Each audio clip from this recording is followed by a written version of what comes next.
Hi friends, ಎಲ್ಲರೂ ಹೇಗಿದ್ದೀರಾ? ಎಲ್ಲರೂ ಚೆನ್ನಾಗಿದ್ದೀರಾ ಅಂತ ಅಂದ್ಕೊಂಡಿದ್ದೀನಿ. ಫ್ರೆಂಡ್ಸ್, ನಾನಿವತ್ತು ಸಂಜೆ ಟೈಮ್ಗೆ ಈ ರೀತಿಯಾಗಿ ಕಡಲೆಕಾಯಿ ಬೀಜದಿಂದ ಚಾಟ್ ಮಾಡಿ ತುಂಬಾ ಚೆನ್ನಾಗಿರುತ್ತೆ. ಇದು ಮಸಾಲೆ ಏನು ಜಾಸ್ತಿ ಹಾಕೋ ಅವಶ್ಯಕತೆ ಇರೋದಿಲ್ಲ. ತುಂಬಾ ಟೇಸ್ಟಿಯಾಗಿರುತ್ತೆ, ತುಂಬ ರುಚಿಯಾಗಿರುತ್ತೆ. ಈಗಂತೂ ತುಂಬಾ ಚಳಿ ಇರುತ್ತೆ ಅಲ್ವಾ? ಈ ರೀತಿಯಾಗಿ ಒಂದ್ಸಲಿ ಕಡಲೆಕಾಯಿ ಬೀಜದಿಂದ ಅಂದರೆ ಶೇಂಗಾ ಕಾಳು ಇರುತ್ತೆ ನೋಡಿ, ಅದರಲ್ಲಿ ಈ ರೀತಿಯಾಗಿ ನೀವು ಚಾಟ್ ಮಸಾಲ ಮಾಡಿಕೊಂಡು ತಿಂದು ನೋಡಿ, ತುಂಬಾ ಚೆನ್ನಾಗಿರುತ್ತೆ. ಇದು ಹೇಗೆ ಮಾಡೋದು ಅಂತ ನೋಡ್ಕೊಂಡು ಬರೋಣ ಬನ್ನಿ. ನೋಡ್ಬೋದು ಫ್ರೆಂಡ್ಸ್, ಇವಾಗ ನೀವು ನಾನು ಒಂದು ಕುಕ್ಕರ್ಗೆ ಒಂದು ಬೌಲ್ ಅಷ್ಟು ಕಡಲೆಕಾಯಿ ಬೀಜನ ಅಂದರೆ ಶೇಂಗಾ ಕಾಳನ್ನ ನೀರೊಳಗೆ ಹಾಕ್ಕೊಳ್ತಾ ಇದ್ದೀನಿ. ಅಂದರೆ ಕುಕ್ಕರ್ ಒಳಗೆ ಹಾಕ್ಕೊಂಡಿದ್ದೀನಿ, ನೀರನ್ನು ಸೇರಿಸ್ಕೊಂಡಿದ್ದೀನಿ. ನಂತರ ಇದಕ್ಕೆ ಸ್ವಲ್ಪ ಉಪ್ಪನ್ನ ಸೇರಿಸ್ಕೊಳ್ತಾ ಇದ್ದೀನಿ. ಆಮೇಲೆ ನೋಡಿ ಸ್ವಲ್ಪ ಅರಿಶಿಣ ಪುಡಿನೂ ಸೇರಿಸ್ಕೊಂಡಿದ್ದೀನಿ. ಇವಾಗ ಇದಕ್ಕೆ ನಾನು ಕುಕ್ಕರ್ ಕ್ಲೋಸ್ ಮಾಡಿಕೊಂಡು ಈಗ ಒಂದು 5ರಿಂದ 6 ವಿಷಲ್ ಮಾಡ್ಕೊಂಡು ಬರ್ತೀನಿ.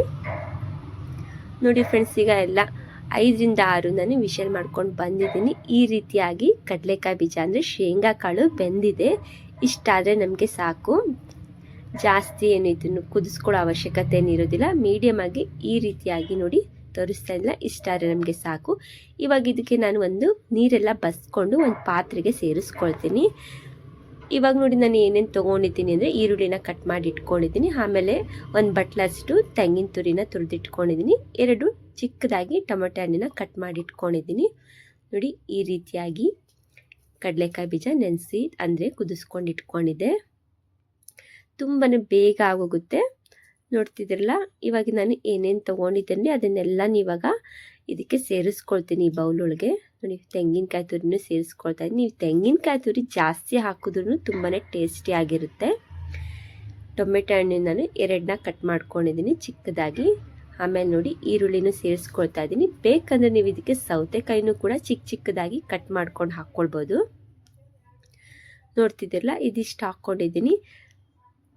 ನಂತರ ಸ್ವಲ್ಪ ಉಪ್ಪನ್ನ ಸೇರಿಸ್ಕೊಳ್ತೀನಿ. ಆವಾಗ ನಾನು ಸ್ವಲ್ಪ ಕುಕ್ಕರ್ ಒಳಗೆ ಕಡಲೆಕಾಯಿ ಬೀಜ ಹಾಕ್ಕೊಳ್ಬೇಕಾದ್ರೆ ಸ್ವಲ್ಪ ಸೇರಿಸ್ಕೊಂಡಿದ್ದೆ ಅಲ್ವಾ, ಇವಾಗ ಇನ್ನೊಂದು ಸ್ವಲ್ಪ ಅಷ್ಟೇ ಹಾಕ್ಕೊಳ್ತಾ ಇದ್ದೀನಿ. ಆಮೇಲೆ ನೋಡಿ ಈಗ ನಾನು ಇದಕ್ಕೆ ಸ್ವಲ್ಪ ಚಾಟ್ ಮಸಾಲಾನ ಸೇರಿಸ್ಕೊಳ್ತಾ ಇದ್ದೀನಿ. ಆಮೇಲೆ ನೆಕ್ಸ್ಟ್ ಇದಕ್ಕೆ ಸ್ವಲ್ಪ ರೆಡ್ ಚಿಲ್ಲಿ ಪೌಡರ್ನ ಸೇರಿಸ್ಕೊಳ್ತೀನಿ, ಅಂದರೆ ಅಚ್ಚಕಾರದ ಪುಡಿ ಅಂತಾರೆ ನೋಡಿ, ಅದನ್ನು ಸೇರಿಸ್ಕೊಳ್ತಾ ಇದ್ದೀನಿ. ಆಮೇಲೆ ಸ್ವಲ್ಪ ಕೊತ್ತಂಬರಿ ಸೊಪ್ಪನ್ನ ಕಟ್ ಮಾಡಿ ಇಟ್ಕೊಂಡಿದ್ದೀನಿ ತೊಳ್ಕೊಂಡು, ಅದನ್ನು ಕೂಡ ಹಾಕ್ಕೊಳ್ತಾ ಇದ್ದೀನಿ. ನೋಡ್ತಾ ಇದ್ದೀರಲ್ಲ, ಇದಿಷ್ಟು ಹಾಕ್ಕೊಂಡು ನಂತರ ನೆಕ್ಸ್ಟಿಗೆ ನಾನು ಇದಕ್ಕೆ ಸ್ವಲ್ಪ ಎಣ್ಣೆ ಅಷ್ಟೇ ಸೇರಿಸ್ಕೊಳ್ತೀನಿ. ಜಾಸ್ತಿ ಏನು ಎಣ್ಣೆ ಹಾಕ್ಕೊಳ್ಳೋದು ಬೇಡ ಇದಕ್ಕೆ. ಆಮೇಲೆ ಚೆನ್ನಾಗಿ ಒಂದ್ಸಲಿ ನಾವು ಮಿಕ್ಸ್ ಮಾಡ್ಕೊಳ್ಳೋಣ. ತುಂಬಾ ಚೆನ್ನಾಗಿರುತ್ತೆ. ಈ ರೀತಿಯಾಗಿ ನೀವು ಕಡಲೆಕಾಯಿ ಬೀಜದಿಂದ ಅಂದರೆ ಶೇಂಗಾ ಕಾಳಿಂದ ಈ ರೀತಿಯಾಗಿ ಚಾಟ್ ಮಸಾಲ ಮಾಡ್ಕೊಂಡು ನೋಡಿ, ತುಂಬಾ ಟೇಸ್ಟಿಯಾಗಿರುತ್ತೆ, ತುಂಬಾ ರುಚಿಯಾಗಿರುತ್ತೆ. ಒಂದ್ಸಲಿ ಈ ವಿಧಾನದಲ್ಲಿ ನೀವು ಟ್ರೈ ಮಾಡಿ ನೋಡಿ, ತುಂಬಾ ಟೇಸ್ಟಿಯಾಗಿರುತ್ತೆ. ಮಕ್ಕಳು ಸ್ಕೂಲಿಂದ ಬಂದಾಗ ಈ ರೀತಿಯಾಗಿ ನೀವು ಮಾಡಿಕೊಡಿ, ಮಕ್ಕಳಿಗಂತೂ ತುಂಬಾ ಖುಷಿ ಪಡ್ಕೊಂಡು ತಿಂತಾರೆ. ಮಕ್ಕಳು ಮತ್ತು ದೊಡ್ಡವರು ಕೂಡ ತಿಂತಾರೆ. ನೋಡಿ ಎಷ್ಟು ಚೆನ್ನಾಗಿ ಬರ್ತಿದೆ ಅಲ್ಲ, ತುಂಬಾ ಚೆನ್ನಾಗಿ ಬರುತ್ತೆ ಇದು. ಒಂದ್ಸಲಿ ಈ ಥರ ಮಾಡ್ಕೊಂಡು ನೋಡಿ. Wow, super. ನೋಡ್ತಾ ಇದ್ದಿಲ್ಲ, ರೆಡಿ ಆಗಿದೆ.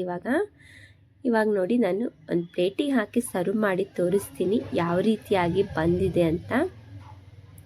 ನೀವು ಬೇಕಂದರೆ ಇದಕ್ಕೆ ಕಡಲೆಕಾಯಿ ಬೀಜದ ಬದಲು ನೀವು ಬೇರೆ ಕಾಳುಗಳನ್ನು ಮಾಡಿಕೊಂಡು ಈ ರೀತಿಯಾಗಿ ಮಾಡ್ಕೊಳ್ಬೋದು ಚಾಟ್ ಮಸಾಲ. ನೋಡಿ ಎಷ್ಟು ಚೆನ್ನಾಗಿ ಬಂದಿದೆ ಅಂತ, ಅಂದರೆ ತುಂಬಾ ಚೆನ್ನಾಗಿ ಬಂದಿರುತ್ತೆ. ಟೇಸ್ಟಿ ಅಂತೂ ತುಂಬಾ ಚೆನ್ನಾಗಿರುತ್ತೆ. ನೋಡ್ತಾ ಇದ್ದೀರಲ್ಲ, ನೋಡ್ಬೋದು ಫ್ರೆಂಡ್ಸ್. ನಿಮಗೆ ಈ ವಿಡಿಯೋ ನಿಮಗೆ ಏನು ಅನ್ನಿಸ್ತಾ ಇದೆ ಅಂತ ನನಗೆ ಕಮೆಂಟ್ ಮಾಡಿ ಹೇಳಿ. ಈ ವಿಡಿಯೋ ನಿಮಗೆ ಇಷ್ಟ ಆದರೆ ಈ ವಿಡಿಯೋಗೊಂದು ಲೈಕ್ ಮಾಡಿ, ಕಮೆಂಟ್ ಮಾಡಿ, ಶೇರ್ ಮಾಡಿ. ಹಾಗೆಯೇ ಪಕ್ಕದಲ್ಲಿರೋ ಬೆಲ್ ಬಟನ್ನ ಕ್ಲಿಕ್ ಮಾಡಿ. ನಾನು ಹಾಕೋ ವಿಡಿಯೋ ಫಸ್ಟು ನಿಮಗೆ ಬಂದು ತಲುಪುತ್ತೆ. ನೋಡಿ ಎಷ್ಟು ಚೆನ್ನಾಗಿ ಬಂದಿದೆ ಅಂತ, ಅಂದರೆ ತುಂಬಾ ಡಿಫ್ರೆಂಟ್ ಆಗಿರುತ್ತೆ ಇದು ಶೇಂಗಾ ಕಾಳಿಂದ. ನೋಡಿದ್ರಲ್ಲ, ಇವತ್ತಿನ ವಿಡಿಯೋದಲ್ಲಿ ನಾನು ಸಂಜೆ ಟೈಮಲ್ಲಿ ಈ ರೀತಿಯಾಗಿ ಚಾಟ್ ಮಸಾಲ ಶೇಂಗಾ ಕಾಳಿಂದ ಮಾಡ್ಕೊಂಡು ನೋಡಿ, ತುಂಬಾ ಚೆನ್ನಾಗಿರುತ್ತೆ, ತುಂಬ ರುಚಿಯಾಗಿರುತ್ತೆ. ನೋಡ್ಕೊಂಡು ಬಂದ್ರಲ್ಲ ಫ್ರೆಂಡ್ಸ್ ಇವತ್ತಿನ ವಿಡಿಯೋ ಏನಿದೆ ಅಂತ ಅಂದು. Thank you for the watching. Okay, bye bye.